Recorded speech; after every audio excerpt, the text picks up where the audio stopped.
Welcome you to the Richard M. Karp Distinguished Lecture today. My name is Sandy Arani, and I'm the Associate Director of the Simons Institute. And for those of you who are unfamiliar with the Institute, we are the world's leading venue for collaborative research in theoretical computer science. The Institute was founded in 2012 with a very generous grant from the Simons Foundation, and we bring together researchers from all over the world in theoretical computer science and related fields, and also sponsor the next generation of young scientists. Before we get started, today's event is hybrid, so I want to go over some logistics. If you're in the room, you can just raise your hand and ask a question. If you're online, I will be monitoring the Q&A, and I can ask your question for you. And this lecture series was founded to honor the contributions of Richard Karp, the founding director of the Simons Institute, and to celebrate his many contributions in founding the field of theoretical computer science. Would like to thank many of the donors to this, the fund that makes these talks possible. We feature leading researchers in theoretical computer science and related fields, and the talks are aimed at a broad scientific audience. So, and we're very grateful to the people who have donated to make this lecture series possible. And today I'm delighted to welcome our speaker, Jennifer Chayes, who comes to us all the way from UC Berkeley's Division of Computing, Data Science and Society, where she serves as the Associate Provost and Dean of the School of Information. She spent 23 years at Microsoft, most recently as a technical fellow, and co-founded and led 3 interdisciplinary labs in Cambridge, Massachusetts, New York City, and Montreal, a member of the National Academy of Science and the American Academy of Arts and Sciences. As probably everyone in this room knows, Chayes is one of the inventors of Graphons. So that's going to be the topic of her talk today. So Jennifer will tell us about Graphons and Graphexes and limits and modes of large sparse graphs. So thank you, and join me in welcoming Jennifer. Thank you. So thanks to everyone who's here. Let me see, what is best for you? Where should I? Right here. You want me to stay here? Please. Okay. It's so hard to get me to stand still. Okay. Okay. So what I'm going to do is talk about Graphons and Graphexes, both as limits and of models of large sparse graphs. This is going to be probably on the statistics and math side of the Karp lectures, so it will contain a lot of math. And for those of you who went to my tutorial in the Graphons bootcamp, you'll see some of the same materials, so that if you, in case you weren't in that tutorial, or in case you were and you didn't get it all, you have another chance to see it. Okay, so I'm going to first talk about dense graph convergence, and then convergence for sparse graphs of unbounded degree. And then I'm going to do a statistical approach with talking about a notion of convergence for graphs we call sampling convergence. I'll do that first for dense and then for sparse graphs. And then I will tell you what Graphexes are, and they turn out in a very natural sense to be the completion, the mathematical completion of the space of Graphons. And I'll give you an example, which Shuvik is here. He's one of the co-authors of that example. Okay, so what is a graphon? Well, a graphon is a symmetric function of 2 variables, which can represent 2 things. It can be a limit of a sequence of dense graphs, or if I just give you the function, you can use it as a random model for large dense graphs to generate random graphs. So what does the random model do? Well, given a feature space, so you should think of these as, let's say that I'm trying to generate the LinkedIn graph, okay? And so let's say that I have certain attributes, certain features. My features may be my gender, my age, my educational level, what industry I'm in, my, even my political leanings. They can be all kinds of things. So they may know about my political leanings, depending on who I say that I like what they say and I don't like what they say, even though that wouldn't have been something they would have explicitly asked me. So I have a feature space and a measure on that feature space, and I'm going to have a function on a two-variable function on that feature space cross itself. So what I'm going to do is I'm going to generate a lot of the individuals on what will be this social network. I'll generate somebody who has my attributes. I'll, randomly generate somebody who has Christian's attributes or Sandy's attributes, okay, according to some mu, okay, that measure mu. And then what I'm going to do is I'm going to flip a W of Xi, Xj. So a W of my features and Christian's features. So I take this function and I evaluate it on that. And that's the probability that I'm going to connect to Christian on this network that I've created. So if I have some network, maybe this is a growing network, and I can ask for what function might describe the limit of this growing network. Or I could say, I give you the W. I somehow know the W of this network, and now you can generate random realizations of it. Okay, so here's some heuristics. I'm going to take the adjacency matrix of the graph, and if there's a 1 indicating that two vertices are connected, I'm going to put a black circle, and if there's a 0 indicating that they're not, I'm going to put a white circle. And then I could just think of this as, I could shrink it down to the unit square. I could take the limit, and it kind of looks like this, okay? Or the random graph GNP with p equals 1/2 kind of looks like that. And what I get out of that one is the constant function 1/2. And what about the permutations of vertices? Okay, these two are the same. I could get from one to the other by permuting the vertices. Well, it turns out, so permutations in the graph, what does that correspond to in the limit? Well, actually, the limit is unique only up to measure preserving bijection. So that's what survives. Whenever you see a B in any of the papers, it's Christian, Borg's, C, if there's one C, it's me. If there's a second C, it's usually Henry Cohen. L is Lovaas, sometimes Lovaas Senior, sometimes Lovaas Junior. Okay. Okay, so here's a more formal definition. I can do a Graphon on a sigma-finite measure space, okay? And it's a symmetric function. The empirical Graphon of a graph is kind of just what I showed you. I take the unit square, I divide it up into 1/n by 1/n. I set W to 1 on the square if there's an edge there and 0 otherwise. So for any finite graph, I could write it as a piecewise constant Graphon. So it's a way, Graphon is also a way of representing any graph.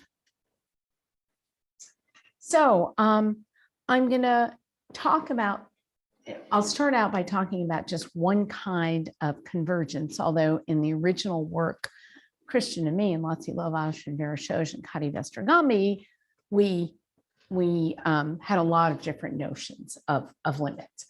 So Fries and Kanin in 1999 defined what they called a cut norm. Okay, so even think of W2 as 0 for the moment, okay? What I want is I want the cut norm of just one graph, W, okay? And it looks like a graph because I'm thinking of W as the piecewise constant Graphon of that graph that I have a picture of. What I want to do if W2 is 0, and I'm just talking about the cut norm of W, is I want to take the max cut through that graph, so the cut, which gives me the largest sum of the broken edges, and that's the cut norm of that. I could also take the cut norm of the difference of two graphs. So if W1 and W2 are defined over the same or even over different spaces, I'm going to define the cut metric as not just this norm that I have pictured there, okay, but infing this over all relabeling. So I want to find the labeling of W1 that makes it look closest to W2, okay? And that's going to be reflecting again permutation and variance in the graphs, okay? I'm going to inf over all measure preserving bijections if I'm doing it on finite graphs over all permutations. And we say that a sequence of graphs converges to a graphon if they're empirical graphons, namely just the piecewise constant functions on the unit square, converge to W in this metric. For any of them, you can think about the max cut through the graph because the empirical graphons are on finite graphs. You think of a max cut through a graph, or you take two different graphs and you take a difference between them and ask for the max cut essentially through that, okay? And in this work, which I guess Lotzi wrote a lot about it in his book on graphons, for sequences of dense graphs, this cut metric convergence is equivalent to many other local and global notions of convergence. That's not what I'm going to be talking about here. Okay, so now let's talk about sparse graphs of unbounded degree. So, you know what? I didn't even tell you what a dense graph was, although I assume you know it, but let me just go back. A dense graph, if I have n vertices, a dense graph has of order n squared edges in it, okay? And it's growing. I want to think there's a positive probability that one site is going to be connected to another site. A sparse graph is something for which that's not true. The number of edges divided by the number of vertices goes to 0. Okay, now you could have a sparse graph in which you have very few edges, like a square lattice, okay, or any bounded number, or you could have unbounded degree. Okay, and that's most of the sparse graphs that we think of for networks look much more like unbounded degree, okay? There's some people who are connected to many other people. There's no set, well, there may be technically in some of these, in some of these platforms, but in principle, there should be no limit to the number of followers somebody could have on Twitter, okay? So I was going to make a Twitter joke, but since this is being filmed, maybe I shouldn't make a Twitter joke.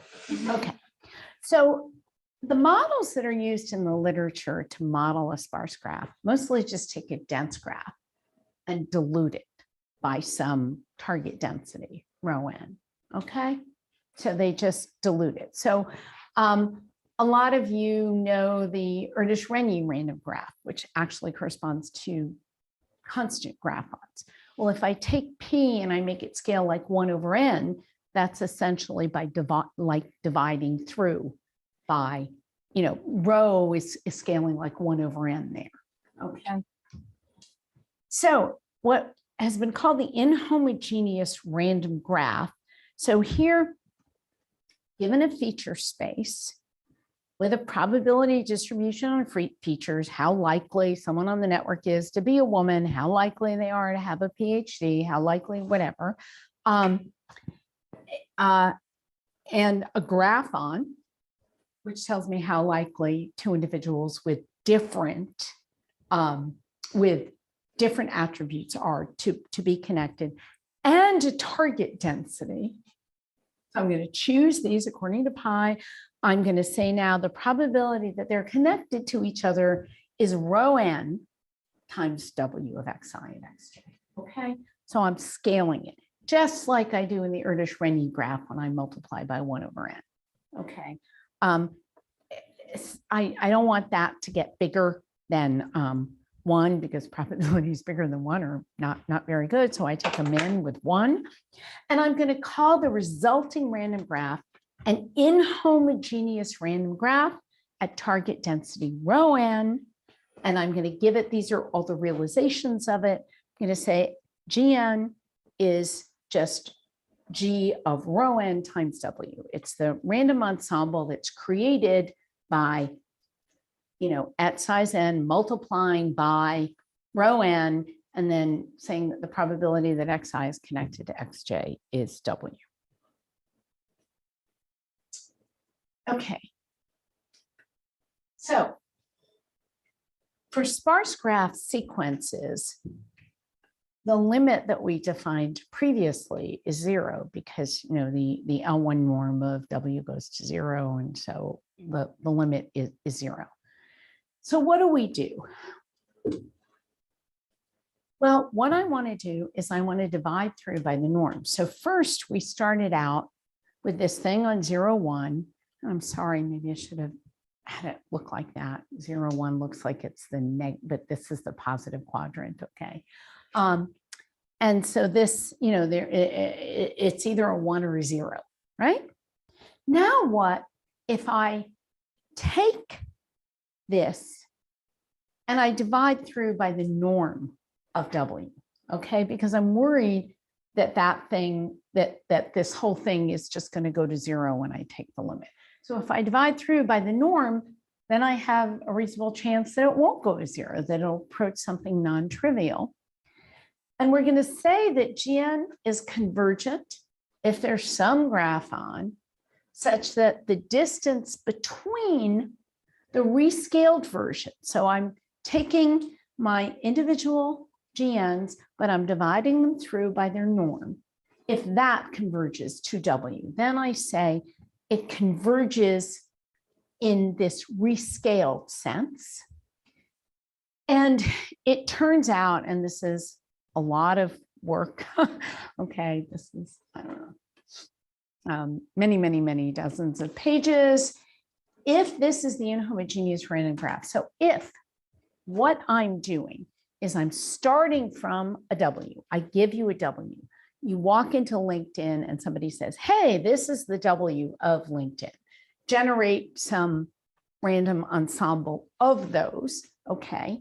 Now multiply by some rho n, okay?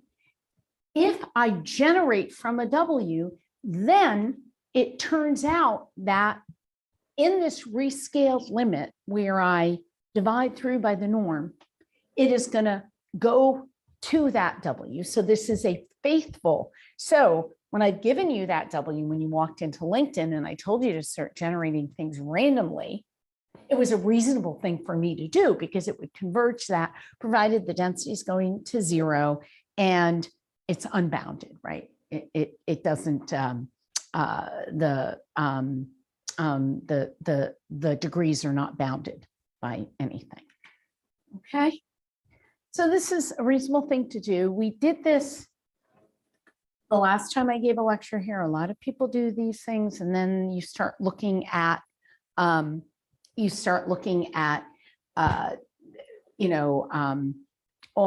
kinds of algorithms that you can do with these, and you look at the representation theorems of them. So here's an alternative sparse graph model. So the first one was I give you a W, and you have all these xi's, and you generate edges, and you multiply by rho n. This is something totally different. It's a Graphon process. Caron and Fox were the first people to do this in the case in which W looked like f of x times f of y, or f of x times g of y, rank 1, okay? And also see Roy and Veitch here, Veitch and Roy. So what I'm going to do is I'm going to fix a sigma-finite measure space and a Graphon. And what I'm going to do is I'm going to, at each time t, I'm going to let ct be the set of all the individuals that I've generated with these different features, okay? And then I'm going to look at them and I'm going to connect xi and xj with probability w of xi, xj. I'm going to remove isolated vertices and I'm going to say, okay, I've got a finite graph at time t. So let's look at an example of this. We'll see this example later again. So the earliest time x2 is born. So I've got somebody with a certain set of features, okay? And then at the next time, x3 is born, and then x1 is born, and then x4 is born. And now what I do is I look at, I flip all these coins. I flip the x2, x3 coin, and oh, turns out that I do get this w of x1, x2, I do get an edge there. I flip the x2, x1 coin, I don't get anything. I flip the x2, x4 coin, and I get something. Okay, so this is what I have. Now I go on, I look at x3. X3 is not, doesn't get an edge to x4. X1 doesn't get an edge to anyone. Okay, so this is where I am. At the next time, other things have come in. So I guess this was just X is organized in some way. That wasn't time along the arrow. And so X5, X6, and X7 have come in. So I've generated 3 more individuals. When I go and I flip my new coins, I keep the coins on the first ones to be just what they were before. Okay, so I'm not changing them. In the inhomogeneous one, I'm effectively changing them when I renormalize by the density. Here, I'm not changing them. I leave those flipped coins between x1, x2, x3, and x4. I flip coins between x5 and everybody, nothing happens. Okay, no edges. I flip coin between x6 and it attaches to 2 of the ones that were there. And I flip the x7 coin. X1 is still in the background. It was just wiped out. Oh, but now x7 connects to x1. So now x1 appears. Maybe x5 will appear later. Okay. So what is the corresponding limit notion? This is this process, right? Well, we already talked about this. There's a different way of doing this. So this is with Nina Holden. Oh, the person on the previous work was Yufei Zhao, in addition to Henry Cohn. So CC is Chayes Cohn usually. So let's do something really different. Let's stretch the metric by the square root of the norm of W. So here what I'm doing is I took my unit square, and instead of dividing through by the density and letting these get big, I multiplied by the square root of W. And so they're getting smaller and smaller, and they're getting stretched down into the whole positive quadrant. Okay, and I'm going to say it's convergent if there exists a graphon which converges to this stretched sequence. And so what we showed with Nina Holden is that this graphon process converges. So let's say now I do the generation as I told you, okay? I gave you a W and I told you just let your Poisson points get, let individuals join LinkedIn, okay? When they come in, they connect with the previous people who were there, oh, poor X1 didn't get connected, but later somebody connects to X1. And I look at, and I generate realizations of something which looks like that. Well, those actually converge to this W, okay? That was used to generate them. Okay, now, honestly, what's the measure on R plus? the measure on positive reals, because now you have scaled the graph. so I just can do Lebesgue measure on the positive reals. So actually, I've been cheating a little bit. Without some extra technical conditions, mass could have gone up to infinity for the rescaled graphons, or out to infinity. Could have got pushed out far in the positive right quadrant, okay, and just gotten lost there. In which case we won't get subsequential convergence. So the solution for rescaled graphons, we developed a theory which obeyed a certain notion of regularity, which we called uniform regularity, which ruled out pathological sequences. And it's under those conditions, if W was uniformly regular, that all of this worked. That's with Yufei Zhao and Henry Cohen. For stretched graphons with Nina Holden and Henry Cohen, we had another way of ruling out pathological sequences with too much mass drifting off to infinity. So we ruled those out. But now what I'm going to talk to you about today is actually catching that mass that's trying to drift off. Okay, so it's a different way of doing it. We do that with something called Graphexes. Okay, so we don't put on a regularity condition, we catch that mass. Okay, so far, graphons, we have these rescaled or stretched limits, okay, where we divide through by the norm or stretch the metric by square root of the norm. And once we get a W, we can generate random graph models, and these two things have a consistency between them. Okay, now we're going to go back and do a primer on exchangeability, which I've done here before. I know Christian has done it, but you know, it's always nice to see things that we already know. And really, if you were sitting around in 1937, you would think that De Finetti was brilliant, as I do whenever I teach a basic probability class. Okay, so what is an exchangeable sequence? An exchangeable sequence, x1, x2, et cetera, an infinite exchangeable sequence means that for any finite subset, the two subsequences have the same joint probability distribution. I only talk about them for the finite subsets.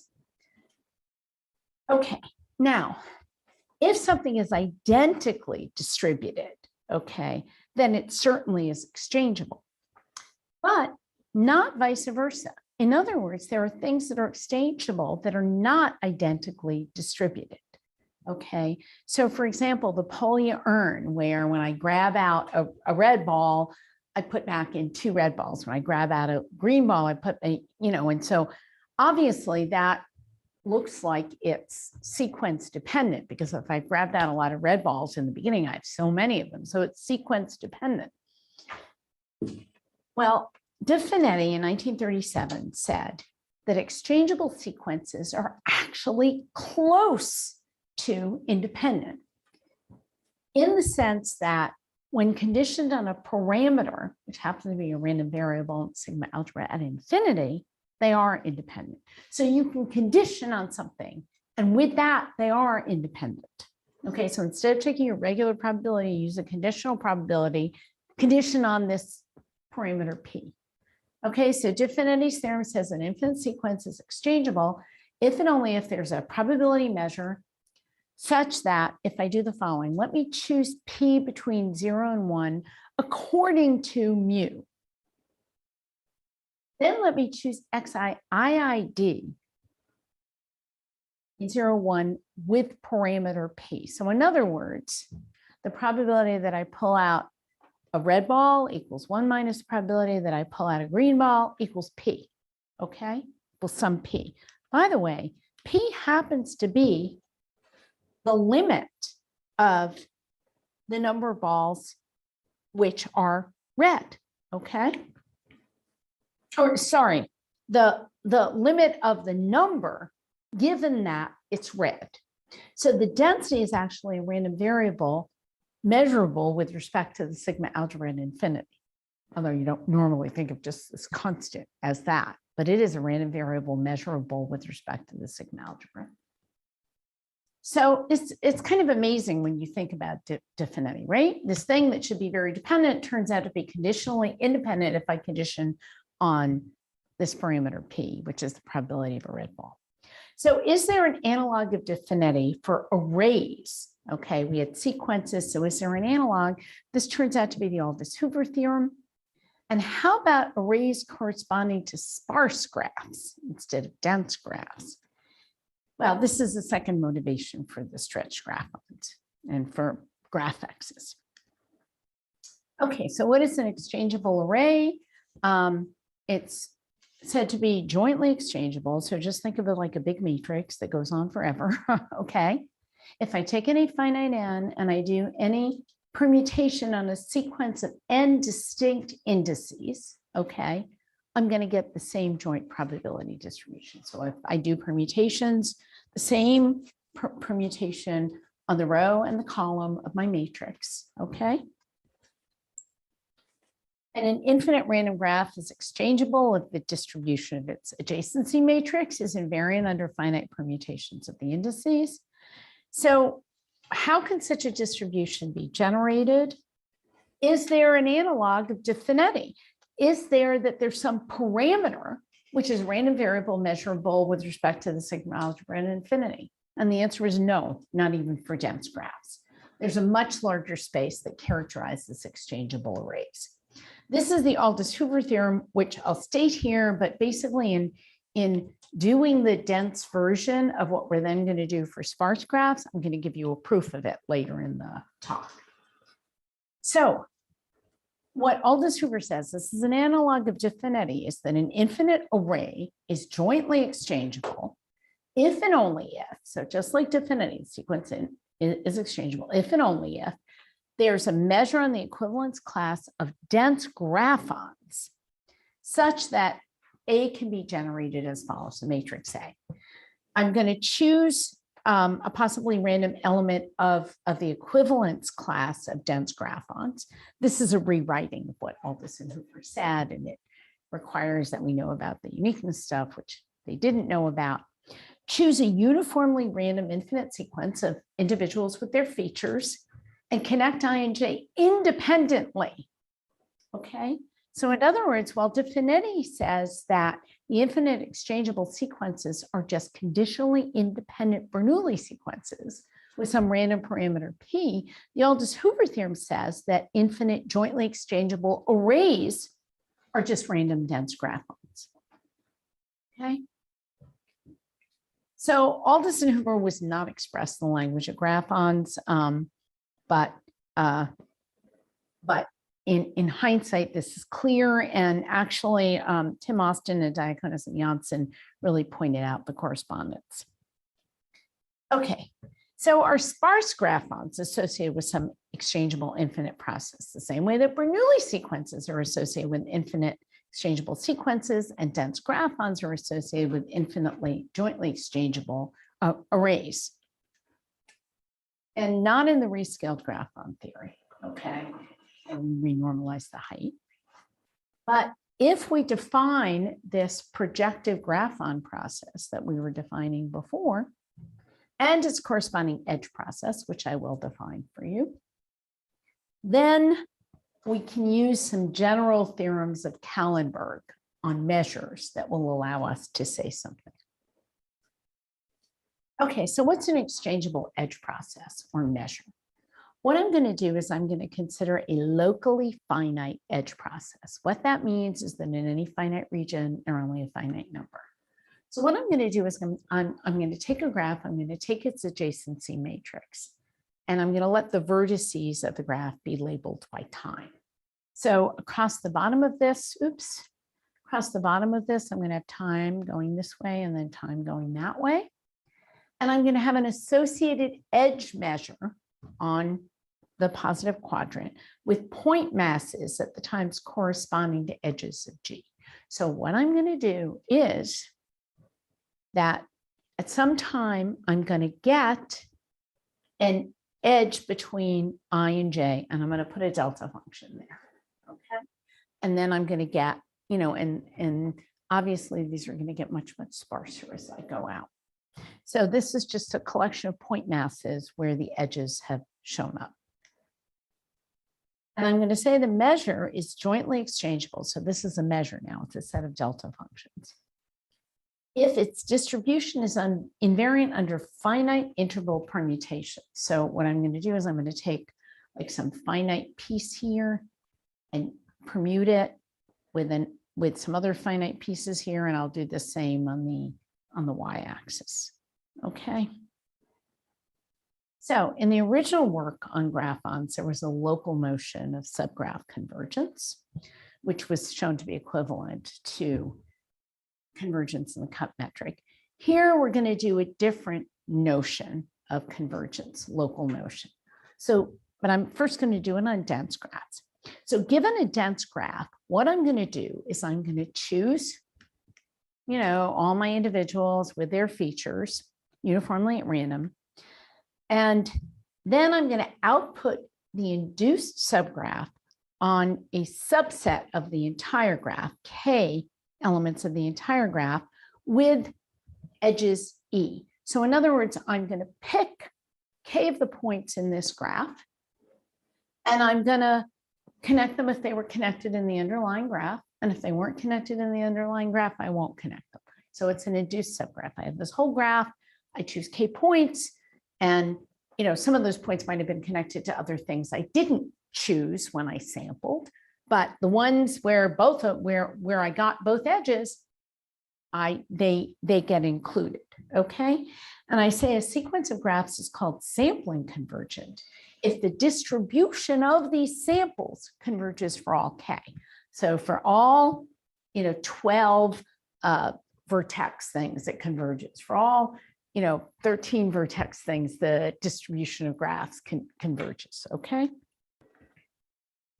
So what is the limit? Well, it's a collection of probability distributions on these finite graphs, 12 size, 13 size. It's also a projective collection because every one of these was a subset of the one before. We didn't rename things or redo things or re-flip our coins, okay, which you're implicitly doing in the rescaled case. And so since it's monotone by Kolmogorov, there's an infinite random graph that comes out of this. An infinite random graph, we know we can express as an infinite random array. It's permutation symmetric because that's how it got generated. And it also happens to be extremal. It can't be written as a non-trivial convex combination of two other probability distributions. And this just follows from the fact that the subarrays, so I take any subarray on n sites and then the other on k sites, on like k subarray of my thing, and then the rest of it. And those are independent of each other. So the sampling convergent sequence of dense graphs is an extremal exchangeable array. But that's just what the Aldous-Hoover theorem says, that a symmetric extremal exchangeable array, if you have one of those, there's a function W such that you can get A by first choosing these individuals with their features and then choosing the entries Bernoulli, W of xi, xj, okay? So this W is really the analog of fixing a P in definity for a sequence. Okay, so this is a Graphon. And then there's a lot of historical notes on this, which I'm not going to go into. Okay, so what do I do for a sparse graph? So I just told you I have this local notion of sampling convergence on dense graphs, which if I look at it that way, it's really easy to get Aldous-Hoover out of it and to see that W, the function W for the array, the Graphon, is the equivalent of the parameter P for an infinite sequence. Okay, if I condition on the function W, everything's independent. And similarly, definity, if I condition on the constant P, everything's independent, and that it goes both ways, okay? Okay, so now what I want to do is I want to have a sampling procedure, but if I just sample without doing anything, everything's going to go to 0, okay? So, right, because the number of edges in this sample is K choose 2. I have to pick K points times the density, okay? And the edge density is going to 0. So for sparse graphs, okay, so yes, it converges to the empty graph because the density is going. So the idea, me and Christian Borgs and Henry Cohn and Victor Veitch, who had worked with Dan Roy on the Graphon and Graphx process, but not on the limits, was to define a sampling procedure where K choose 2 grows like 1 over rho. So that'll stop things. I mean, at least on the surface of it, it looks like it'll stop things from going to 0, and it does. So we call this Poisson sampling. So I've got a Poisson process. Okay, so I'm choosing these features. So I'm choosing individuals. Each individual gets generated with all their features. But the intensity of that Poisson process, instead of just being time, is divided by the square root of the number of edges. Okay. And I'm going to output the induced subgraph. So think about this. If the number of edges is going to 0, well, if it's going to 0, if the number of edges divided by the density is going to 0, I would normally have a problem. But over time now, what I'm doing is that I'm picking fewer and fewer and fewer points. Okay, so I want to output the induced subgraph after deleting all isolated vertices. And with this choice, what's the number of edges? Well, the number of edges is the number of edges to begin with. Okay, and then I sample with density P, and I have to pick the left edge of the left vertex of the edge and the right vertex of the edge. So that's P times V squared. And so this turns out to be uniform in the density. Okay, so the density is gone from this, which is good. Okay, so we say a sequence of graphs is sampling convergent if this Poisson of the graphs converges. So we're not sampling in a constant way. We're sampling in this scaled way. And therefore, by compactness, it has a subsequence, which is sampling convergence. So what is this limit? Okay, what is this limit? Well, it's some process of unlabeled graphs. Okay, with Poisson parameter T over square root of the number of edges, we get another point, we get another point. So it's just this process. So is there an analog of Aldous-Hoover giving a more compact representation of this process? Remember, De Finetti says for a sequence, you got one parameter, which gives a compact representation of a process of generating elements of a sequence, of an infinite sequence. For dense graphs, which are represented by these matrices, right? The compact representation is the function W, such that if you have W, you can treat them as if they're independent. Well, is there a more compact representation than the entire process? Okay, probably not a constant, probably not a function.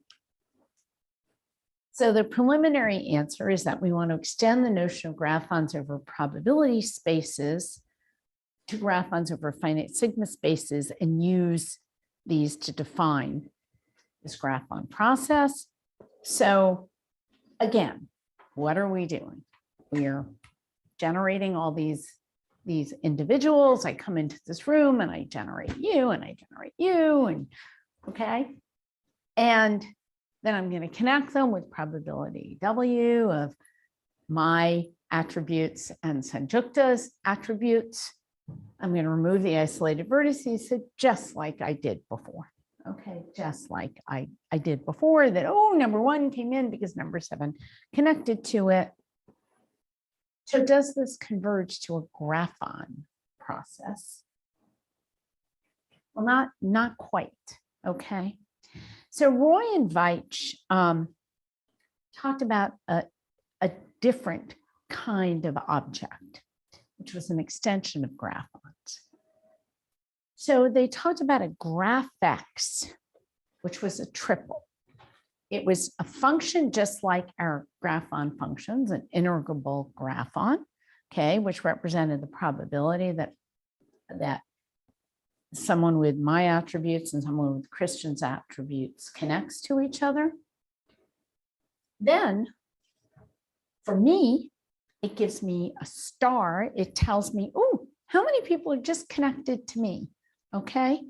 Am I tweeting enough? Whatever. I mean, I know that Twitter is directed and we're not talking directly, but you can think about stars in Twitter.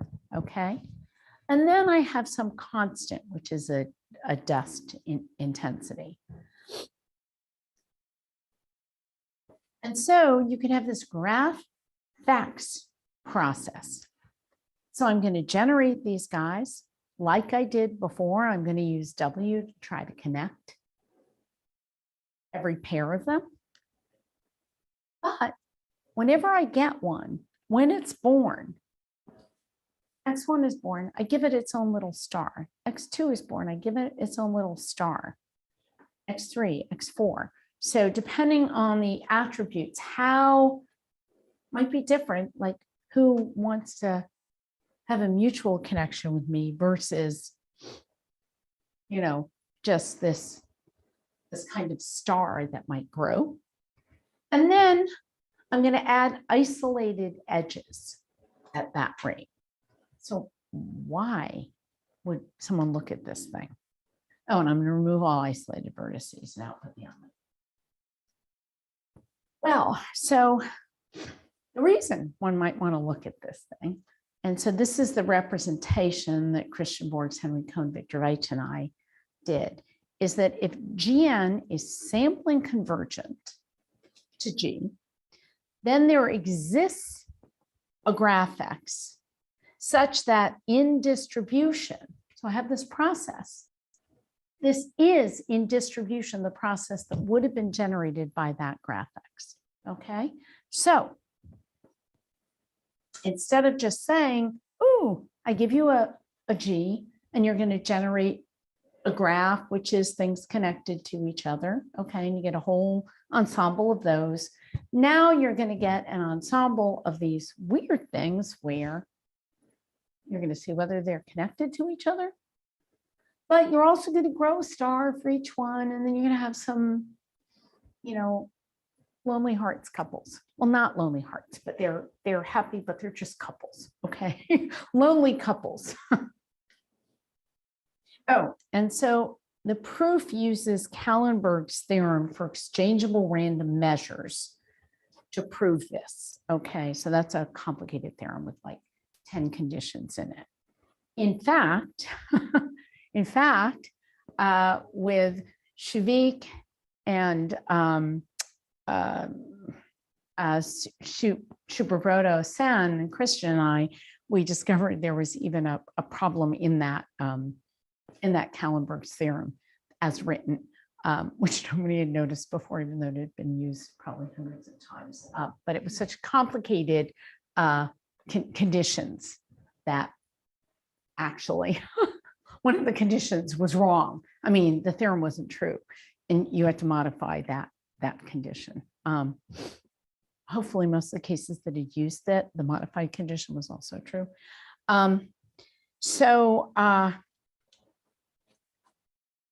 Okay, so what had happened here is that so in this last piece of work, we introduced sampling convergence. We established the theorem that's there. And we showed that this sampling convergence notion that we had introduced is equivalent to this stretched version that we had done with Nina Holden for graph sequences without too many low degree vertices. So this turns out to be Graphexes are completions of sparse graphs. So in other words, I could either put conditions that prevent mass from leaking out to infinity. Or I could say, let the mass leak. What do the limits look like? And the limits look like things with the underlying network that you would generate from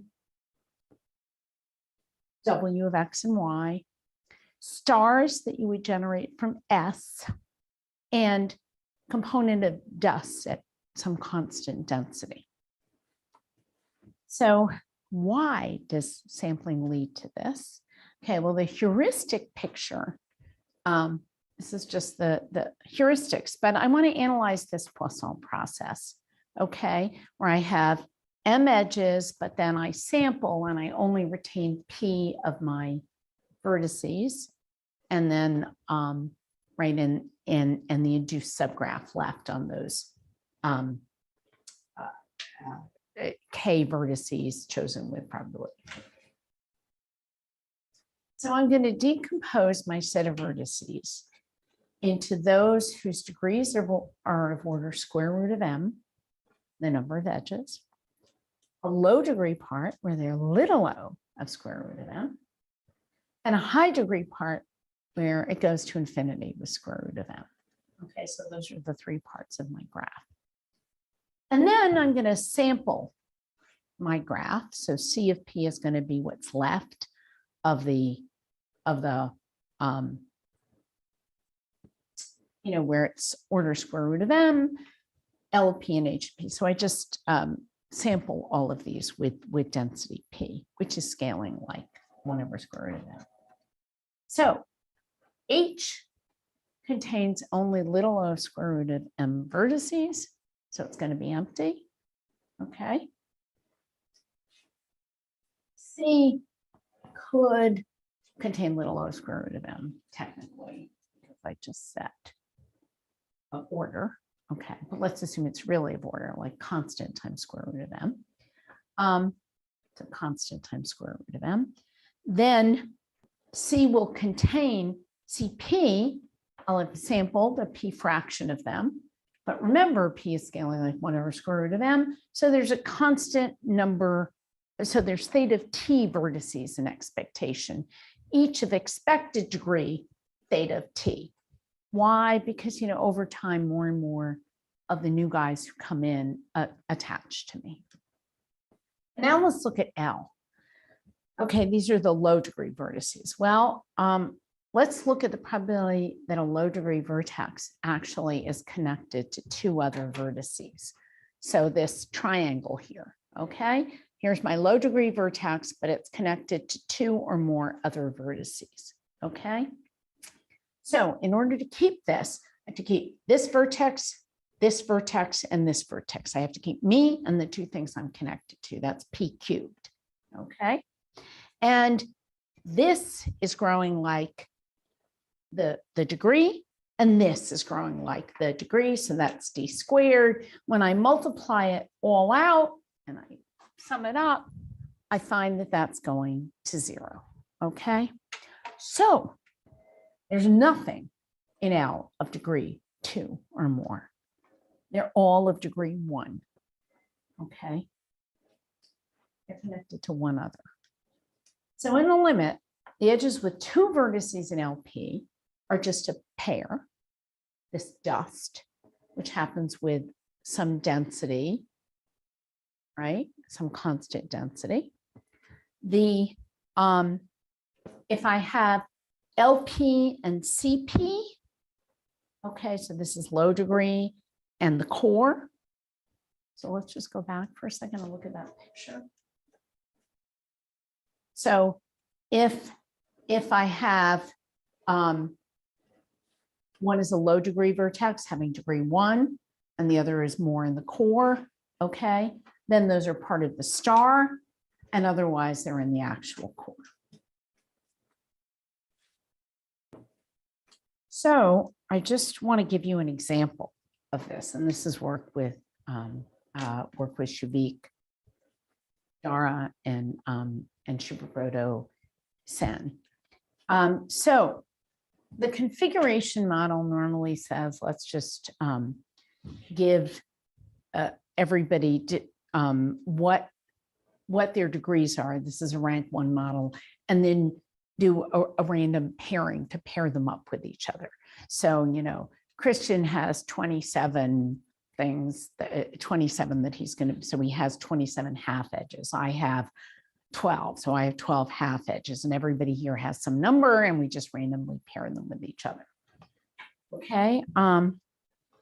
And now what I'm going to do is I'm going to consider the empirical degree distribution. So I'm going to have these delta functions, but instead of the degree, I'm going to scale it by the sum of the degrees, square root of the sum of the degrees. Okay.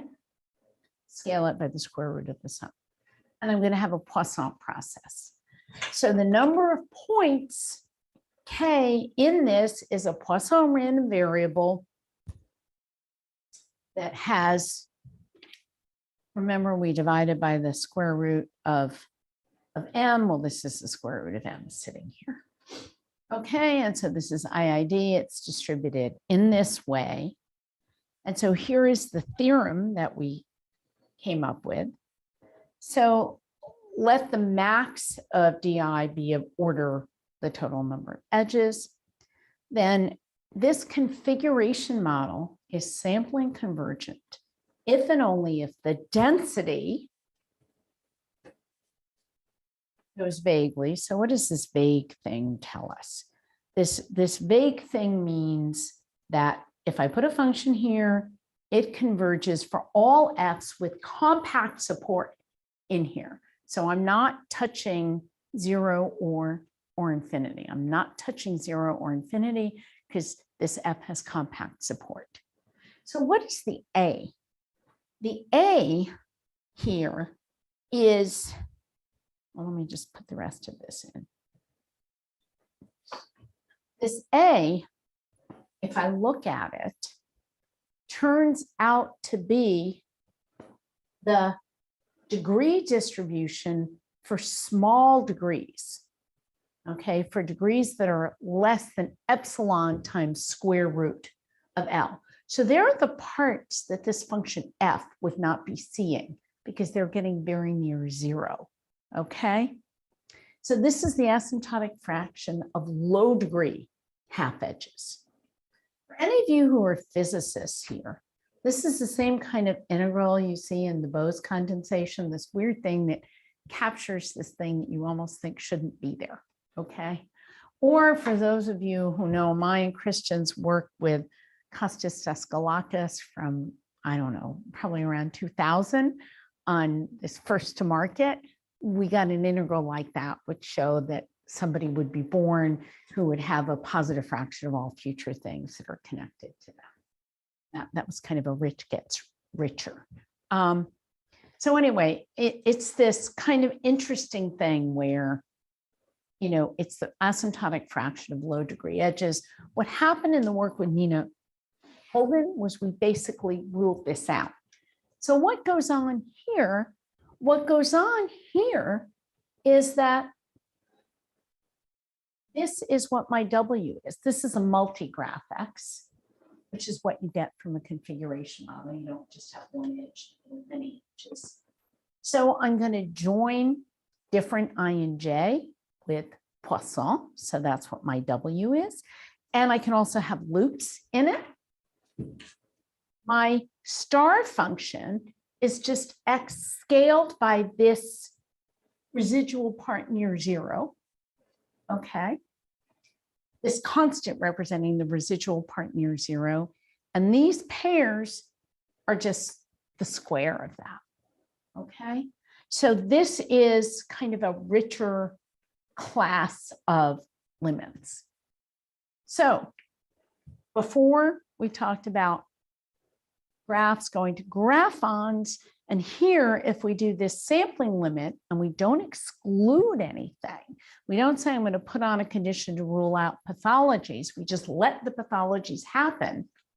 The pathologies give you this richer space where you have these edges, but you also have stars and this dust of two compared to each other. So anyway, when people talk about Graphexes, that's what they're talking about, this kind of richer space with pair functions, individual feature functions, and these little things that just connect to one another. Good.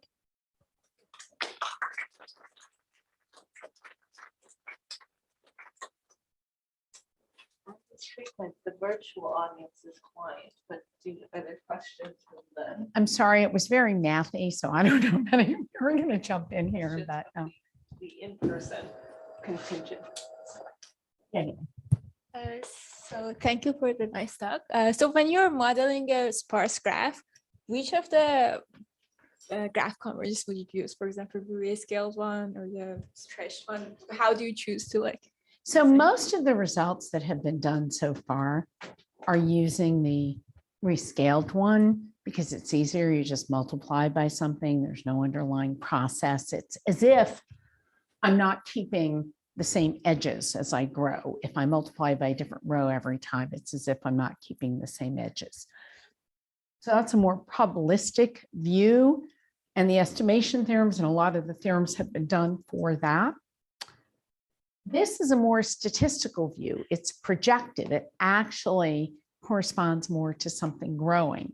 So less has been developed so far for Graphexes. What we showed in earlier work, if we put on the conditions that limited things, is that these are actually describing different sets of graphs. So it might be that for some things, this is more appropriate, this process way of doing it. And it might be for other things that just the rescaled way is a better way of doing it. But they're disjoint, actually.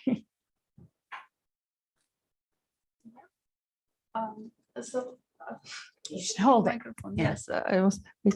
Yeah, so thank you very much for the talk. So I was wondering, maybe naively a little bit, but so this what you showed with the stars and the dust, very romantic, by the way. That is what you will see in the limit. But the question was also a little bit the other way around. Like, can you from the limit construct something finite? Yeah.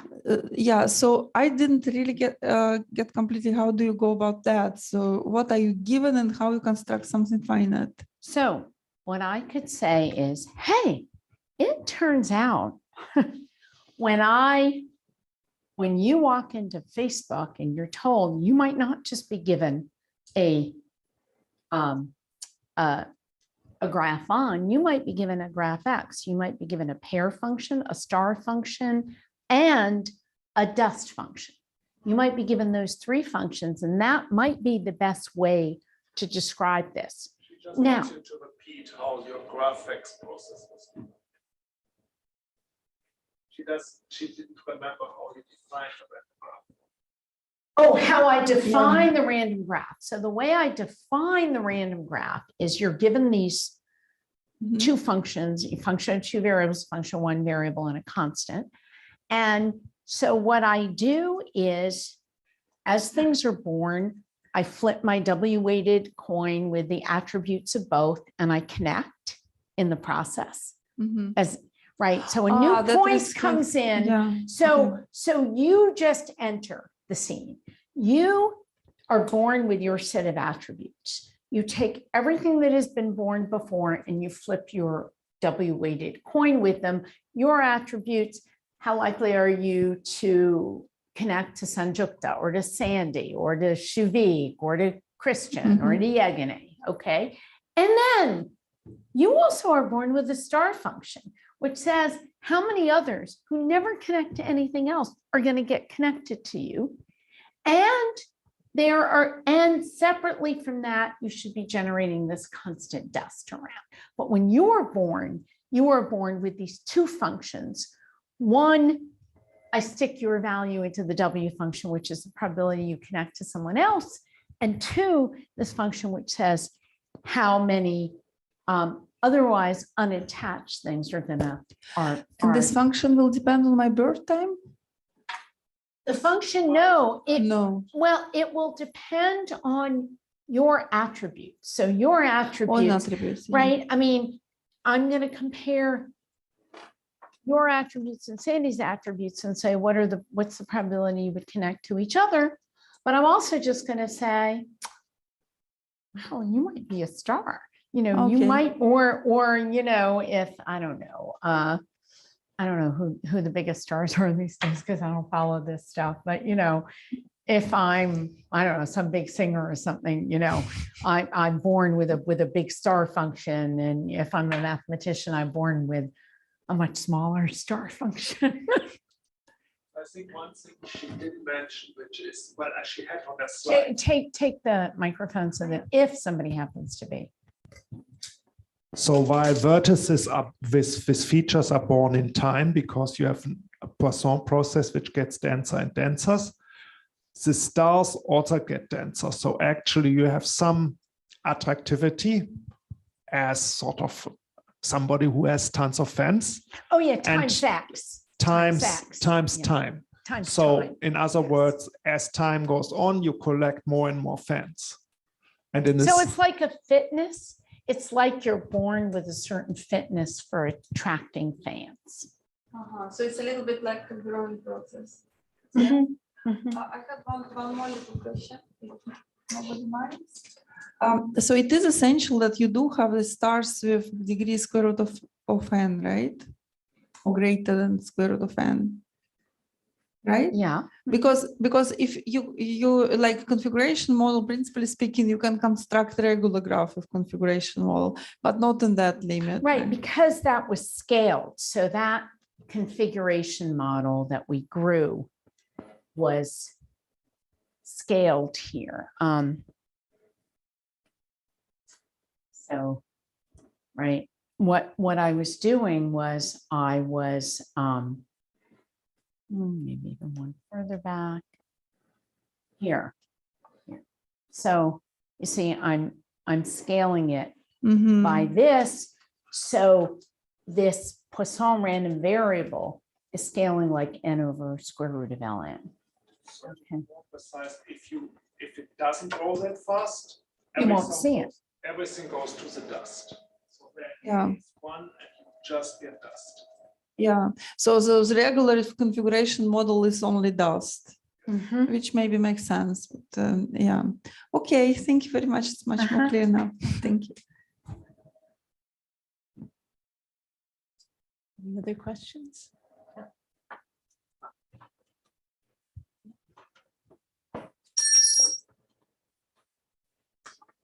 So I have what might be an even more basic clarifying question, in which case I can ask it offline. Why is the Graphon or Graphex process? It was hard for me to understand why that gives a sparse graph.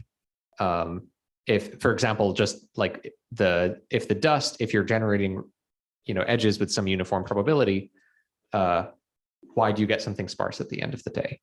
Maybe I was missing some scaling. Why do you get, I mean, I am setting it up so that I get a non-trivial sparse limit. So I am dividing through or multiplying by whatever is necessary to get me something other than 0. The way I did it for dense graphs, I would get limits, but they'd be 0. And so I want to get, which is accurate in some sense, but it's not what we're looking for. They all converge to the same point if we treat them as if they're dense graphs. Okay, so this is a way of scaling it so that you see the non-triviality of it. I don't know if that. Okay, I think the answer is I should stare at the definitions again. But anyway, thanks for a nice talk. Okay, you want to. So one of the simplest way to see it. So the simplest way to see it is you have this W which now lives on the quadrant, right? But it's an L1. Okay, so it can't contain too much mass. So it can't contain too much mass at infinity, right? You can imagine it has to decay. And now you put your Poisson point process, which gets denser and denser. So it tests out more and more of this thinner and thinner tail of the Graphon. And as a consequence, as you raise sort of the density of your Poisson process, if you think of this, any constant area around the origin, you will generate a dense graph there. But then you add so many of these Poisson points, which, I mean, there are infinitely many in principle, and some of them will still connect to at least some edges, and they will become the sparse part of a graph. So your graph will sort of have this dense-ish core, but then it will have so many single fans, and sort of even sort of, if you just had this Graphon, it still has sort of sparser and sparser parts of your Graphon, which get connected more and more as you add more and more Poisson points, that leads to sparsity. Thanks. Okay.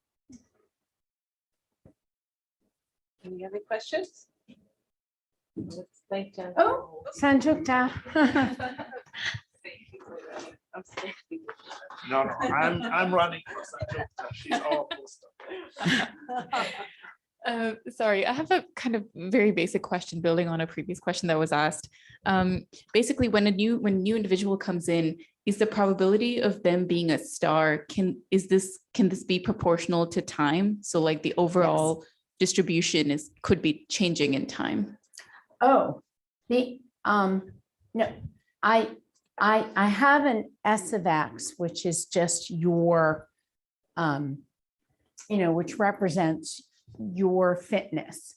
And then it just scales with time as time is happening more, as time is flowing. Yeah.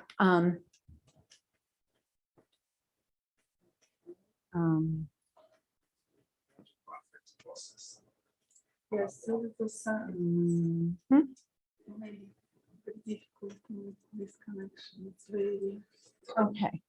So, so here, T times S of X, T. Okay, so it's scaling. So this is your fitness. You're born. S tells me, S is the function which tells me with your attributes, you have a certain fitness to be a star. And then over time, it just scales with T. But is S necessarily constant or could yes. Okay. S is independent of time. So this S just tells me these attributes. Tell me your set of attributes, your features, and including your latent features, everything. And then I can tell you what your fitness is going to be. And that fitness is constant at time in this Poisson process. Yes.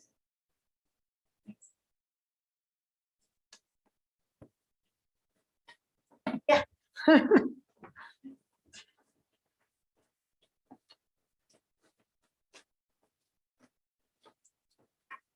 Thank you, Jennifer, for a very nice talk. So just a clarifying question. So if we try to model real life networks, and if you try to use this graphics model, so what we'll model actually, sparse will come from stars. Actually, what will, if you use this model for like real life networks, so what we'll see essentially is graphs with like a lot of stars, or some stars, and that's it. So really, and like that's it. And that's okay. it. So probably No, W is still there. W is there.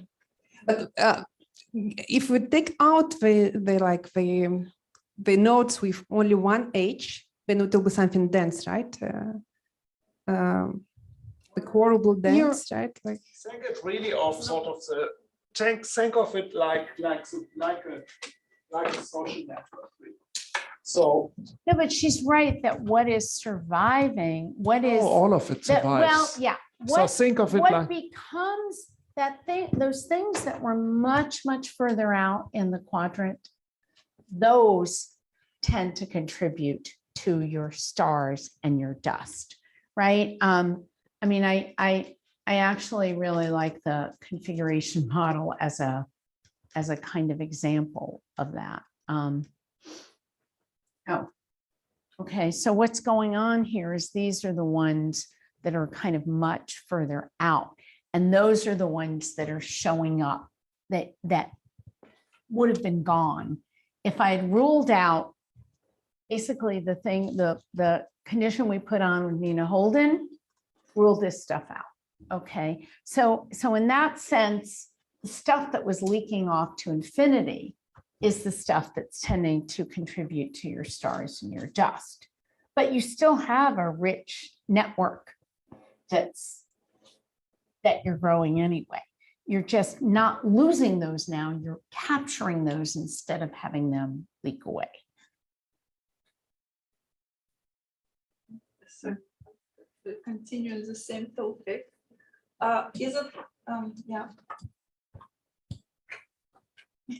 Yes. Yeah, let's follow the rules.